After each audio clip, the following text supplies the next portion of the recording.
akwai mutane da yawa wanda inda ta ɗauko su sata su mu ta wakilce mu, yanzu Adamu Zango ma in ta sa shi ni ta wakilce ni, amma ban so in yawaita magana a kan shi ne saboda a kan shi abin ya taso misali, amma ya cancanta in fiye da haka ne. Amma an ka tsaya ka kalla ma shirin gaba ɗaya misali, to dan ba a sa wani ba ma to sai me, ai ba komai ba ne. To amma tun da an yi magana a kai, mu idan mu ma abin ma da ya kalla kenan, ba mu da wani wakili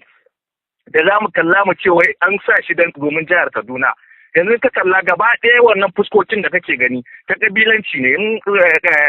mutane ne wanda bayan jihar Kaduna ba, abokan zumuncin mu ne dai misali, abokan sana'ar mu ne, to amma mu a jihar Kaduna menene wa za mu kalla wanda za mu iya ce an sa shi domin zai wakilce mu misali.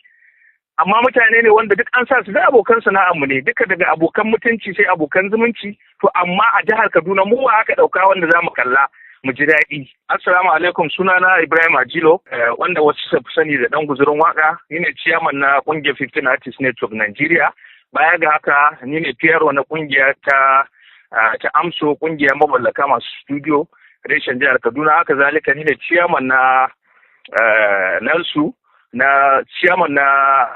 registration na NALSU reshen jihar Kaduna. Haka zalika ni ne mawaƙi na 'yan sandan Najeriya. To gashi wata zandambarwa tana ta yawo, kuma gashi kai ɗan Kaduna ne tsakanin jarumi Adam A. Zango da jaruma Hadiza Gabon, kuma duka mazauna jihar Kaduna ne. Ban san wani ƙarin bayani za ka yi muna ba akan yadda ake dambarwa.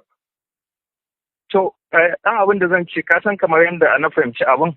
abu ne wanda duba da ɗan adam kowanne akwai abin da idan ya ƙirƙiri abu baka da hurumin kai katsananza a kan rayuwar shi, ko ka ce dole ga yadda kake so ya yi, amma bisa shawara ko zamantakewa ko wani mu'amala ana ba da shawarwari. In ka dubi abubuwan duk da ke faruwa musamman a wannan masana'anta, in ka dubi reshen jihar Kaduna, wasu abubuwa ne wanda sun yi nisan da sai addu'a. Musamman yanzu misali in na dawo kan magana da kake tambaya na, za ka ga wannan zauren a yanda na kalli mutanen misali, za ka ga mutane ne wanda ba wani ma da za ka iya ɗauka ka kalla a matsayin ɗan jihar Kaduna. Ni ina magana ne da yawon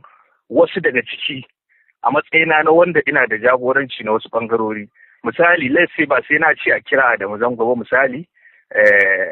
a za a iya kiran wasu misali, akwai mutane da yawa wanda za a iya ɗaukan su a sa, in aka sa su mu kamar sun wakilce mu misali, in aka sa Adamu Zango ya wakilce mu misali, amma abin ka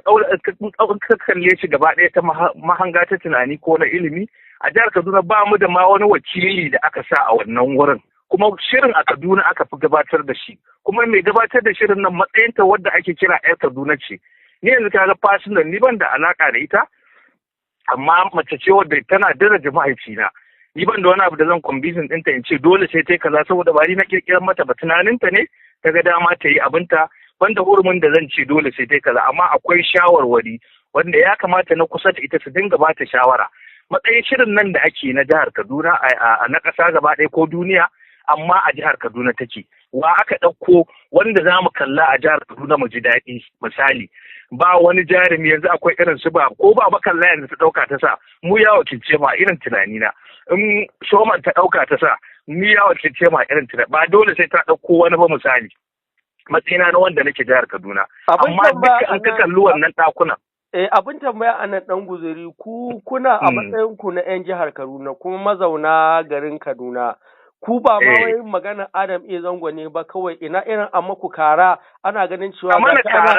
gabatar da abu a cikin jihar Kaduna a garin Kaduna, kuma akwai jarumai da dama da mawaka. Akwai jarumai da yawa. Rashin saka ko ɗaya ne na 'yan Kaduna ne kuna ganin bata muku kara ba, kuma ku a ganin ku kuna ganin ba kuma ta wani laifi ba ne? Ni a kan shi ne nake magana, amma akan karar ne ya kamata a ce an mana kara. Ai ba maganar laifi, in wani ne ya maka laifi personal kai da shi misali, kaga yanzu ni ta bangare na Hafira ta yi da mahaifina kuma tana daraja shi, ni ma dole ko ba da alaka da ita personal ya kamata in daraja ta, amma akwai abin da zaka kalla al'umma, mu yawon al'umma ne misali, yanzu zaka kalli mutane, akwai mutane da yawa wanda inda ta ɗauko su sata su mu ta wakilce mu, yanzu Adamu Zango ma in ta sa shi ni ta wakilce ni, amma ban so in yawaita magana a kan shi ne saboda a kan shi abin ya taso misali, amma ya cancanta in fiye da haka ne. Amma an ka tsaya ka kalla ma shirin gaba ɗaya misali, to dan ba a sa wani ba ma to sai me, ai ba komai ba ne. To amma tunda an yi magana a kai, mu idan mu ma abin ma da ya kalla kenan, ba mu da wani wakili da za mu kalla mu ce wai an sa shi domin jihar Kaduna. Yanzu ka kalla gaba ɗaya wannan fuskokin da kake gani ta kabilanci ne, mutane ne wanda bayan jihar Kaduna ba, abokan zumuncin mu ne dai misali, abokan sana'ar mu ne. To amma mu a jihar Kaduna menene wa za mu kalla wanda za mu iya ce an sa shi domin zai wakilce mu misali. Amma mutane ne wanda duk an sa su da abokan sana'ar mu ne, duka daga abokan mutunci sai abokan zumunci. To amma a jihar Kaduna mu wa aka ɗauka wanda za mu kalla mu ji daɗi misali, wanda za mu ce yanzu an sa shi a cikin wannan shirin. Ko aka ɗauko aka sa mu ya wakilce mu. Dan guri ana cewa wannan baiwa Allah bari in kira suna ƙarara wato Hadiza Gabon kamar da ta zo daga ƙasar su a nan Kaduna ta sauka. Kuna ganin ba wai tana da haushin 'yan Kaduna ba ne na cewa ba ku mata wani ƙoƙarin da zai sa yanzu ta saka muku ta riƙa yin abubuwa da ku ba ne? Irin take ganin cewa ba ku mata koyi ba? To ana sauka san irin wannan abin tunani ne na ɗan adam, sai ka yi kusa da mutum za ka san inda ya dosa. Ni kaga kamar yadda na faɗa ban da wani kusanci da zan iya ce na san akwai mu'amala ta nesa, za ka kalli mutum daga nesa kamar alƙalanci, akwai wanda sai ka je kusa da shi za ka mai alƙalanci. Ni ka gaban da ta kusa da ita ina kallon ta a midiya ko makamancin haka, sai wasu makusantana da suke tare da ita misali. To ka gaban da hurumin da zan yanke wannan hukuncin, kila wani ne ko ya ɓata mata rai, ko kuma abin da ni na fahimta kila tana da wani tim wanda zan iya ce ko da su ko su suka kirkira ta wannan tunanin, sai yadda suka ce mata ko makamancin haka, tunda a yanda na fahimci abin akwai wanda suke zagaye da ita. Kuma ka san wannan masana'anta yanzu tana da alaka da kabilanci, ba a kallon wasu mutane, ba cancanta ka ake dubawa ba, wa nake kusa da shi kawai, ko wane ne ba na tare da shi ya ɓata mare, kila ma ya taka ni ko ya harare ni, mun haɗa ido na gan shi daga wannan lokacin na tsane shi. Duk akwai ire-iren waɗannan abun, ba a duba cancanta. Yanzu misali sai aka ce kai ne ka cancanta, za a kira wani abu na jarida, ko gaba muke da kai zan ce a sa Anas Gusau ya cancanta, zai ba mu kaza da kaza. To mu ba mu da wannan abin da muka fi kallo kawai wane ne za a ba mu miliyan ɗaya in ba shi 200,000 ce a gode, wane ne zan zagi uwar shi yau an jima biyo ni. To mutanen mu sun fi yadda da irin wannan abu, ba mu cika yadda da asalin wane ne mutum da zai ban abin da nake so ba. A iya fahimta ta kenan, ka san ita rayuwa fahimta ce. Dan guziri wani tambaya, inda an ce wannan baiwa Allah ita Hadiza Gabon a jihar Kaduna take, kuma a garin Kaduna take magana, kuma ka ɗauko wata magana na cewa akwai waɗanda suke alaƙa da ita kuma mutanen ku ne. Ba ku yi ƙoƙari ba a matsayin ku masu harakan nan tun daga waka har fina-finai na jihar Kaduna ku tuntuɓe ta ku ji menene dalilin da yasa ta yi haka, ko menene manufarta, ko me take nufi da abin? To ka san shi irin wani abun ko ka tuntuɓi wani na kusa da ita misali, ni yanzu kaga fasilar ina da wanda nake ta alaka da shi dan kungiya ta ne Jamilu Nafsin misali. To amma kaga ban da hurumin da zan tilasta shi ya gaya mun menene kudurin su akan wannan abu. Amma iya fahimta ni ba zan yanke mata hukunci in ce karar da dalilin ta ba, amma dai ni abin da ni nake magana akai, kara ba a majahar Kaduna kara ba. Ko an ki ko an so, ko za a ji daɗi ko ba a ji daɗi ba, Kaduna ba a mata kara ba. Kankin kanka ka kalli zauren gaba ɗaya, waye ɗan jihar Kaduna, waye ɗan jihar, ko DJ ABO ta ɗauko ta sa bana alhamdulillah za mu ji daɗi, ko waye ta ko inda ɗan jihar Kaduna ne, saboda ka san an ce gaba ɗaya ne, gida ɗaya ne, ko kuma aka ce arewa duk gida ɗaya ne, amma kowa ya san gidan da ya fito, kowa ya san inda ya fito. Ni ɗan ƙaramar hukumar Makarfi ne a ƙauyen ɗan guzuri, mazaunin cikin garin Kaduna, ko ina za a je in za a raba Kaduna ko ba alfarma ina da gado na. To amma ba inda na fi alfahari da shi kamar Kaduna, ko da ina zan yi zumunci a duniya, ko da ina zan yi zumunci, Kano gari na ne ina zuwa in yi zumunci, yan uwana ne. To amma akwai inda in an je an dawo ni ma ba fasa na za su yi ba abin su. Akwai abin da in a gidanka ne aka ce ba a yi da kai ba a gidanka, to gidan wa za ka je a yi da kai. Bai wuce wannan ba, ya kamata ko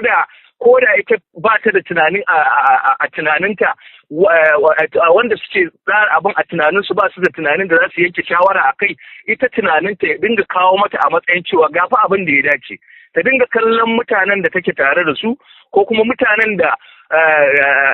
suke garin da take, ko ba komai wani zai ji daɗi a ce an ɗauko wani ɗan garin an sa shi, tunda koya za a yi dai akwai inda an je an dawo da garin ka dai kake alfahari. kamar yadda kowa da iyayen shi ke alfahari za ka yi alfahari da garinka, za ka yi alfahari da 'yan uwanka, akwai inda kuma za ka yi alfahari da al'ummarka gaba ɗaya, baya ga al'ummar musulmi a addininka, baya ga al'ummar ƙasa, baya ga duniya, duka ko ina akwai za ka yi alfahari da kowane ɓangare. Ɗan guzuri abin da za mu ƙarƙare da shi ɗazu kana maganar shawara. A shawarce tun da dai wannan abin ya taso ba ma ku 'yan Kaduna ba, mutanen duniya gabaki ɗaya waɗanda suke alaƙa da wannan shiri nata. Da suna ta magana akan wannan jarumi Adam A. Zango. A shawarce a ce in za a gyara, me ya kamata a yi in dai dan jama'a ake kuma ana so mutane su amfana da abin kuma abin da suke so a yi. To a shawarce in dai za a gyara abin da ya kamata kila a iya fahimta na ban sai kafin je ga shawara a takaice a gurguje kila baya ga wannan kila akwai wani da za su ƙara yi nan gaba kila a yanda nake ji wasu makusantansa na faɗa misali to amma a shawarance in shawara da ka nema da kaji da kake so da kaji daga wuri na abin da ya fi kamata shine duk abin da za a dinga kasa shi a faifai ko kana faɗa da mutum ko baka shiri da mutum ko kana da kyakkyawar alaka da mutum kai bincike akan shi a cikin al'ummar shi da yake wace gudunmawa yake bayarwa in ka kalla sai ka kyara wannan faɗan da kake da shi sai ka ɗauko gudunmawar da yake bayarwa a cikin al'ummar shi sai ka sa ko ba komai ka ƙara janyo shi a jika ka ƙara janyo masoyan shi amma haka ce kullum za mu dinga amfani da duk wannan ba zai kai mu gaci ba abin da ya fi kamata mu dinga ɗaukan cancanta fiye da alaƙa mu daina kallon alaƙa mu dinga kallon cancanta har kullum idan za mu yi haka za mu ga nasara kuma yana ƙara amfani da wannan damar in yi kira ga al'umma a kar a yanke mata hukunci ita ma kai tsaye a ce bata sa kaza ba kila akwai dalili kila ba ita ta kirkira abun ba amma dai komai zai je ya dawo dai kanta zai dawo ko ba komai mutum ya dinga tsara mutanen da ya tabbatar da za su dinga bashi abin da suke yake so zai inganta abu ne mai ma'ana ba bukatar su ko kabilanci ba ko kuma bana tare da wani ko kuma na fi son ɗan gari na fiye da ɗan garin wani haka baya haifar da rayuwa mai kyau ko kuma al'umma mai kyau. Nan guzuri muna godiya.